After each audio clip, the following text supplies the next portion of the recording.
Superman has taken over the land while filming this summer. But the city of Cleveland is not the only collaboration DC Comics has had.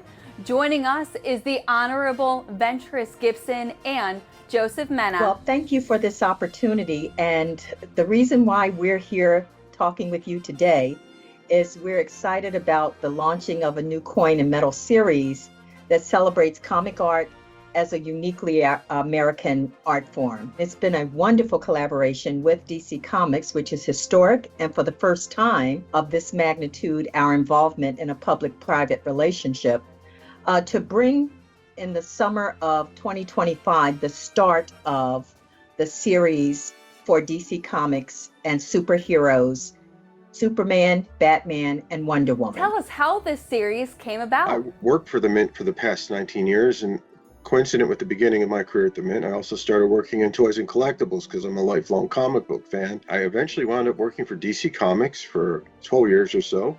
And when I left collectibles, maintained those wonderful friendships and relationships. And ultimately, I was able to bring an idea to the director that she embraced. And she passed it on to the Mint team to help turn that idea into what is obviously today now a reality. And it's been an amazing journey. And I think the best is yet to come. DC Comics is known for their collectibles.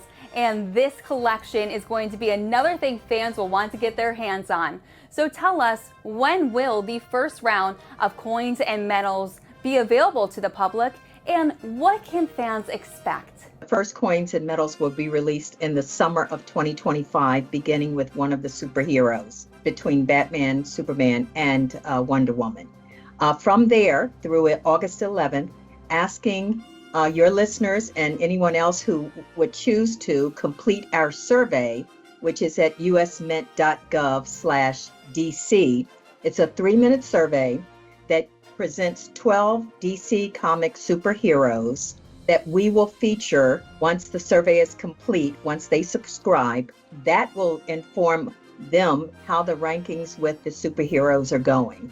So that's keeping them informed, inviting their participation, which is something that we typically do with the US Mint on various programs. So we're excited. Again, that's usmint.gov/DC. Why is it important for United States Mint and DC Comics to have the public's input on such a collaboration? One of the things that we have always done, as I mentioned earlier, is the United States Mint has often engaged in having the public input on some major programs. For example, the American Women's Program, on American Women Quarters Program, that's an example of that. We go out, we also talk with others that have expertise on these matters, in this case, DC Comics and American Women Quarters Program. It was, Women's History Museum, Smithsonian Institute. So we, in fact, make sure that we have a level. We even conduct focus groups when we're doing new programs to make sure the public has a voice, because we serve the American people at the U.S. Mint. They should have a voice in that process. And where can our viewers go to get their own hands on this special collection?